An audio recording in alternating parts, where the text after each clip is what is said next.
For Inside Carolina, I'm Taylor Vippolis, and there's no Shot in Vip this week. Shot is under the weather, but I still wanted to get on here today and talk about the overall state of where Carolina football is at after losing their third straight game. And when you're talking about Carolina football and what's wrong with Carolina football, you just have to listen to one clip of Mack Brown's Monday press conference when talking about why Carolina has struggled in the second half of the past two games. Struggled in the second half. We're looking at why. We're not sure. We talked to Chip about that today. This quote is everything wrong with the program right now. I've been saying for the better part of 6 years that Carolina often enters games at a coaching disadvantage, and this 5-second clip sums it up perfectly. When a coach like Mack Brown, someone with decades of experience and a national championship to his name, publicly admits he doesn't know why the team is struggling, it sends up major red flags, especially given the mounting evidence on the field.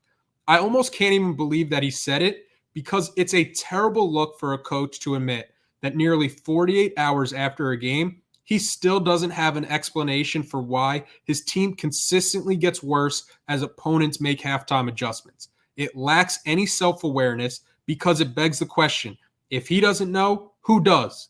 Whose job is it to figure that out? I can think of about 5 million reasons why, if anybody should have the answers, it's you. That quote and why it's so troublesome reflects exactly what we're seeing on the field. If the coach doesn't have the solutions, there's no way the players will. This is exactly why James Madison can look at film and scheme their way to 53 first half points, and why Duke, down 17 at halftime, can come out after the break and totally outplay Carolina without an answer in sight. It's why Pittsburgh shut out Carolina 10-0 in the fourth quarter on Saturday. Even worse, it's why teams have repeatedly exploited weaknesses on special teams, blocking 9 punts since 2019, the most allowed in the country. Opponents are making adjustments and exposing glaring issues, while Carolina struggles to adapt game after game.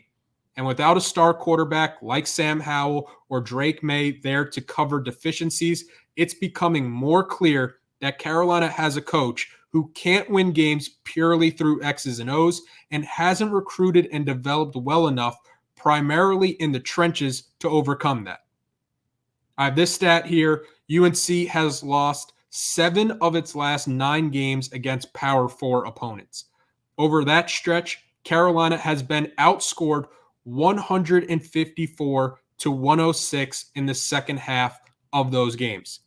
Going game by game, they lose this second half this past Saturday to Pitt, 17-10. They lose the game.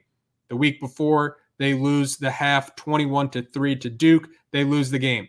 The one outlier is from their first game this season where they beat Minnesota 12-3 in the second half and they win the game. But before that, they lose the second half in the bowl game to West Virginia, 13-0. They lose the game. Against NC State, the debacle of that game in Raleigh, they fell so far behind in the first half that NC State could play them out to a 13-13 tie, but still, you lose the game. They lose 17-13 in the second half to Clemson. They lose the game. Duke, last year, 31-31.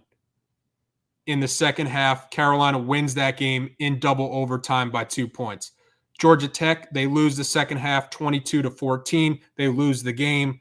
Virginia, they lose the second half 17-10. They lose the game.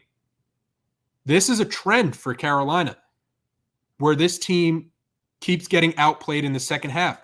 And in Mack Brown's press conference, he said, this isn't who we've been. We've been outscored in the second half in the last 2 weeks, and that's usually not who we are. But when I show you those stats where Carolina has lost the second half in 7 of their last 9 games and has lost 7 of those games, how can you say that's not who you are when it's what you're putting on tape? And what you've been putting on tape is a staff that can't make the adjustments. And it's a staff that has had multiple coordinators on offense. It's a staff that has had multiple coordinators on defense. This is who this North Carolina team is.